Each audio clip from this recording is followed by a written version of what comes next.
You want to kick things off, man? I know you wanted to talk about Neo, Palantir, Net, Mealy, and apps.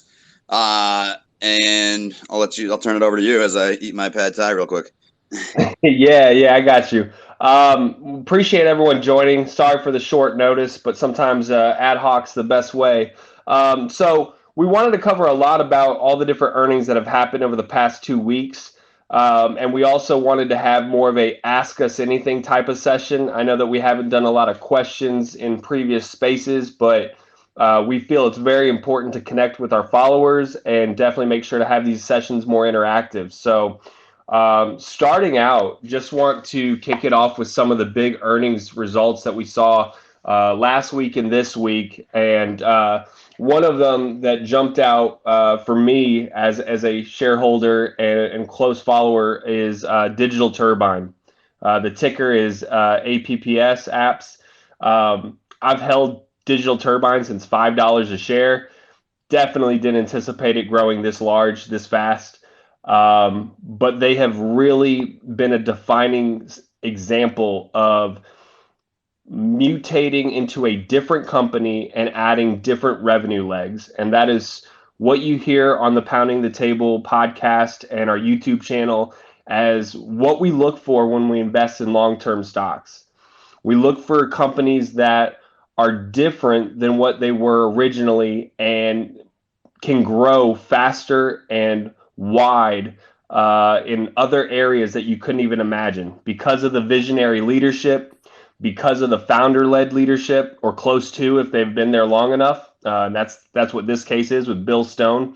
He was the CEO since 2012, so nearly 20 years. I'm sorry, 2002. Sorry, but with this business, just talking about the results, right? So they were the company that a lot of people still think of them if they haven't done their DD and followed Yeah, is Tom, I was going to ask you, what do they do exactly? yeah. So right into it, right? A lot of people give a lot of hate on them because originally their first business model was having an not ad, but a app type of bidding process and board where when you buy a new cell phone, especially mostly Android, those pre-configured apps that maybe you don't want on there, some are good, some are bad, but they provide the bidding and the technology so that those vendors can fight it out to get their app on your Samsung 5G phone. And they've been doing it for quite a while now. And that's what they were known for the past 2 years. And they did very well. They were very good at operational efficiency. They were profitable very quickly. And a lot of people said, well, I really can't get behind that, right? I can't that doesn't excite me, nor do I want a company just throwing crappy apps that I don't want, right? So continuing to make partnerships, they were concentrated from a company standpoint as customers with having Verizon and T-Mobile. There was heavy concentration, about 75% from those two vendors. So their customers are the operators and the OEMs of those phones and devices. Now let's fast forward 12 months from now, 12 months ago to now. So they've acquired 4 different companies. They have gotten into the DSP ad business. They have created synergies with those companies. So Fiber, Ad Colony, Mobile Posse, and Appreciate, which is on the DSP ad sales side. And their vision, and they said this, 2 years ago. And what I love is when CEOs can say something and execute.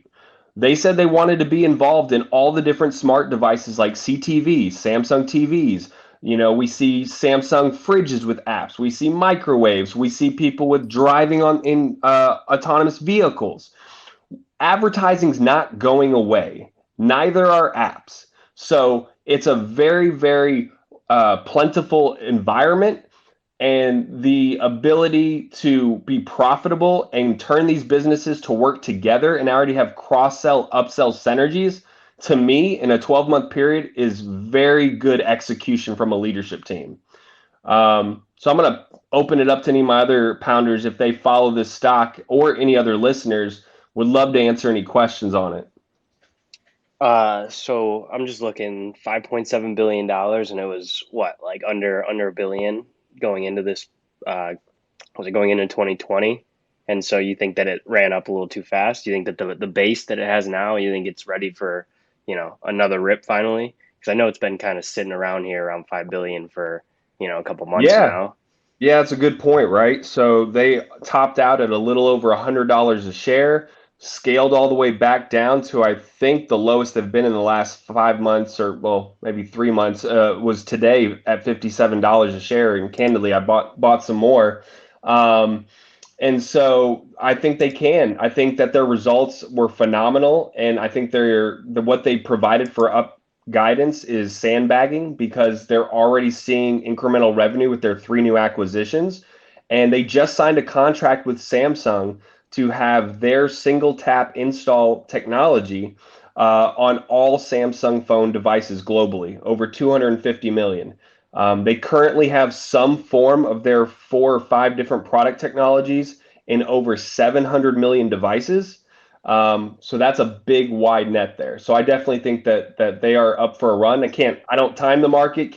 You're the chart reader, so you could probably tell me if the chart looks good, Riley. I would lean on you and KT on that. Yeah. The other question that I would have is, so they don't do any business with like Apple, right? They don't like pre-install on any iPhones. So they don't pre-install on iPhones, but I have seen some different articles about some small amounts of revenue starting to partner with Apple. We all know that Apple likes to keep things very close to the vest. So I'm not investing in this for them to break through and say that's my catalyst or my thesis. Over 70%, I know this number keeps moving, but over 70% of mobile phones are Android devices. Mhm. And they have a very strong relationship with Google where they split, I think, 50-50 on a lot of the different revenues. So the bear thesis I always hear, right? We want to be honest about the bear thesis that people have is, well, what if Google just buys them out? Or, well, if they buy them out, it's a nice run. I'd like to, see them go their own way. But what if they just say, we don't need you, we'll do it our own way? They've helped and provided so much incremental revenue that Google hasn't had to work for. I don't anticipate that happening, but that would be a fair bear case, right? And then you lose. Now I will say on customer concentration though, they've went from top 3 big customers being 70% of their share to on the earnings call they said they do not have any customers over 10% of their overall revenues for one single customer, which is a great change in 2 years. Yeah, that's pretty impressive, actually.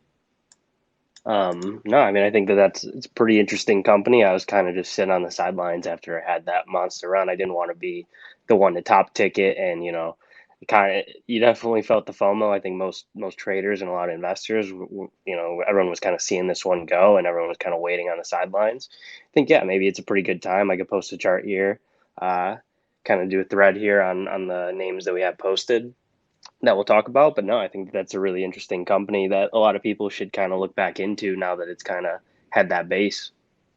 No, I totally agree. And for anybody who is interested in trading and charting, that is definitely Tony, Riley, and KT, part of the Pounding Crew's expertise. We'll be posting more videos about how to learn that. I would love to to watch them myself on our YouTube channel because I think there's value even for a long-term investor to get in at a point where it's more affordable and your cost basis is much better long-term so that you can really have those compounding returns even quicker. When it went to 57, I hadn't seen it reach 57 in quite some time, and it was just at 65. So I know that was very overreaction on the CPI data. And when it was under a relative strength of under 20, it just spoke that it was going to bounce. And it's already up to $59, but I just don't see it going back below 57 unless the whole market just kind of tanks for a while, which who knows, could happen.